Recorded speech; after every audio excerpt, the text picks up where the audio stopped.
Hello everybody, in this video we are still talking and continuing our conversation about the greatest common factor. So in the previous video we talked about what specifically we were looking at for us to be able to find the greatest common factor, or the GCF, of a particular polynomial. So a quick reminder that when we're looking for the GCF, we're looking at all the coefficients and we're trying to find the biggest number that divides into all of them. And then the second thing that we're doing is we're looking to see if all these numbers have the same variable. And if they do, we're looking for the one with the smallest exponent. So here they all had x's, so the smallest exponent was a 1. So our variable ended up being x to the 1 power. Now in this problem we did talk about how we're coming around full circle. We're just finding ways to rewrite this original polynomial into a more simpler, broken down polynomial. And we're not trying to change it, we're just trying to simplify it and write it as a multiplication problem.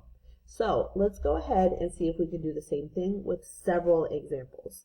So notice that on the bottom half of your notes we have this table, and it has polynomials with 2 terms and 3 terms.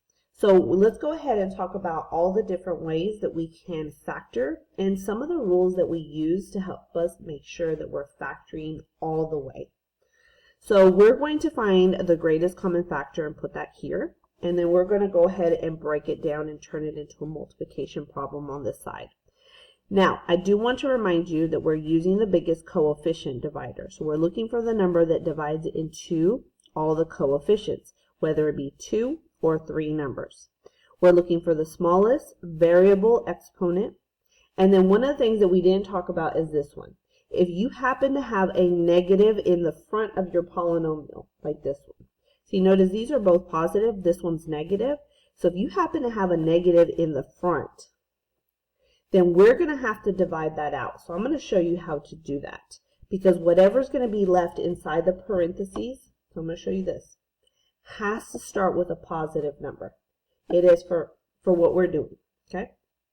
So let's go ahead and talk about this, and I'm going to show you something on your calculator. This one only has 2 terms. So I'm looking at the 7, and I'm looking at the 14, and my question is, what is the biggest number that will divide into 7, but also will divide into 14? And the answer is 7. 7 will divide into 7 one time. 7 will divide into 14 twice. So we're going to start off with a 7. And then notice that both of these do not have p. This one has p, but this one doesn't. So if they both don't have it, we cannot factor it out. So the only thing we're going to do to break this down is to divide by 7, and that is it. Because this one doesn't have a p, we can't do the second part. So when I write this out, I'm going to say 7, I'm going to open up parentheses, and I'm going to divide 7 here and here. 7 divided by 7 is 1. Bring down the p squared. And then I'm just going to do 14 divided by 7, which is 2. And that is it. Because if I were to multiply this back out, I should end up with the very same thing that we got here. Now I'm going to show you on my calculator how to find the greatest common factor between 9 and 3. So I know 9 and 3, we kind of already know what's the biggest number that divides into 9 and 3. But I'm going to show you on your calculator, especially when you're dealing with bigger numbers. So like I said earlier, I am using a TI Nspire. And so from here, I'm going to go to my calculate screen, and I'm going to ask you to hit your menu button. So give me a second, I'm going to find a position here. It doesn't have a big glare. All right, you're going to hit your menu button. You're going to go down to number 2. And notice right here in the list, it has greatest common divisor. That's what we're looking for. We're looking for number 5. Now, it's going to give you the GCD here, but you can only do the GCD on 2 numbers, just 2 of them. So when we look at a problem that has 3 numbers, you're going to have to do 2 at a time and figure out if that will divide into the 3rd number, but we'll get to that here in a little bit. So according to the example that we're looking at 9 and 3. So I'm going to take 9. It's at -3. So now I do want to point out you're going to need a comma. So if you don't know where the comma is, it's right here underneath the pi symbol. So hit that. So you do one number, hit the comma, and then you could do -3 or 3. It really doesn't matter. Alright, so from here, you're going to type in 9 and -3. I want to find the biggest number that divides into both of those, and it happens to be 3. Now, if you were already thinking 3, this just confirms what you already know. So because this is a positive number in the front, it's going to be a +3. Now, in this case, both of these actually have x's. This one has the x to the 4th, this one has the x to the 1. So the smaller one is x to the 1. So from here, we're going to say 3x to the 1, open parentheses. Now this is where I'm going to ask you to do what we do. We're going to take this 3 and divide it by 9 and 3.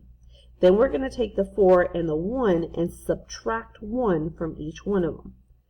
So 9 divided by 3 is 3. 4 minus 1 is 3. All right, let's do it at the second one. This is a -3 divided by 3 gives us -1. 1 minus 1 gives us 0. So there you go. All right, let's do one that has a negative number. So right here, I'm looking at 24. I'm looking at 8. So if you want to, grab your calculator. You can type this in. So I'm just going to do it just so you can see it again. Menu 2, 5.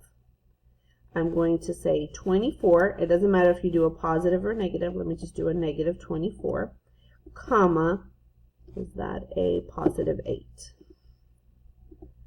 And it tells me that 8 is the greatest common factor because 8 will divide into 8 and 8 will divide into 24.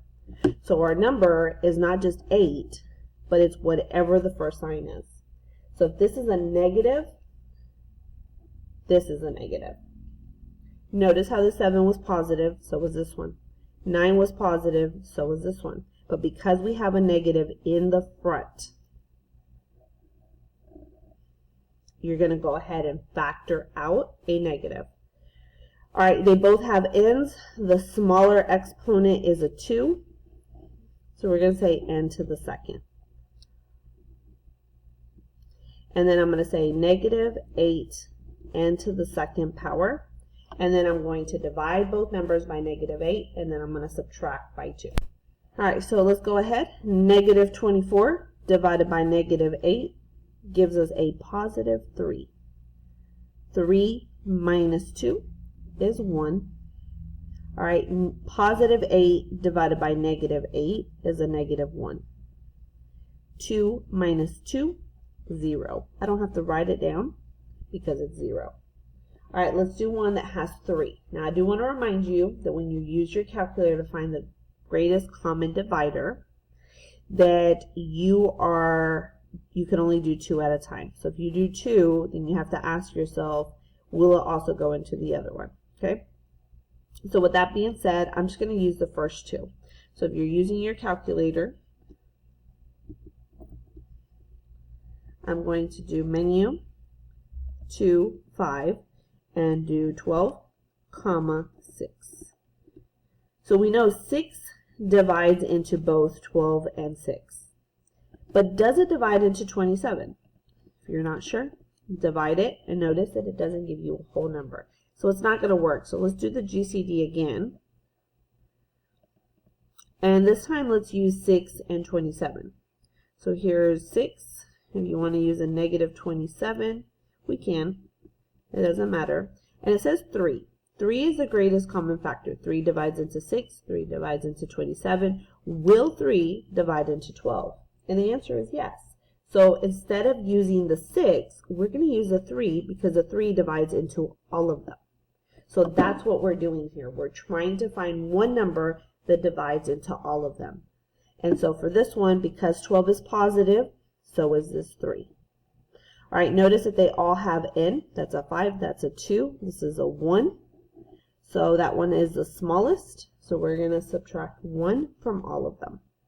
So we're going to say 3n to the 1 12 divided by 3 is 4. 5 minus 1 is 4.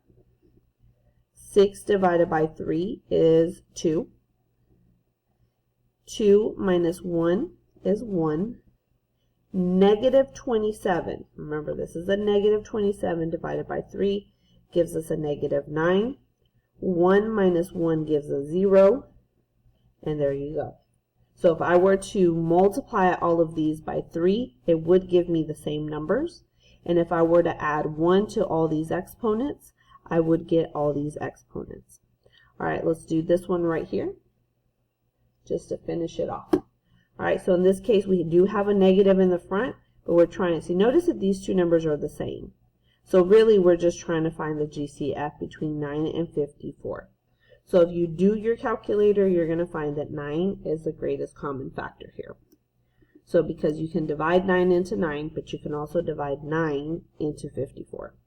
Because this 9 in the front, because it's in the front, we don't care about these in the middle. We just care about what's in the front. This is going to give us a negative 9. They all have k, so we're going to use k to the second. Then we just divide and subtract. So keep this in the front because it is still part of our answer.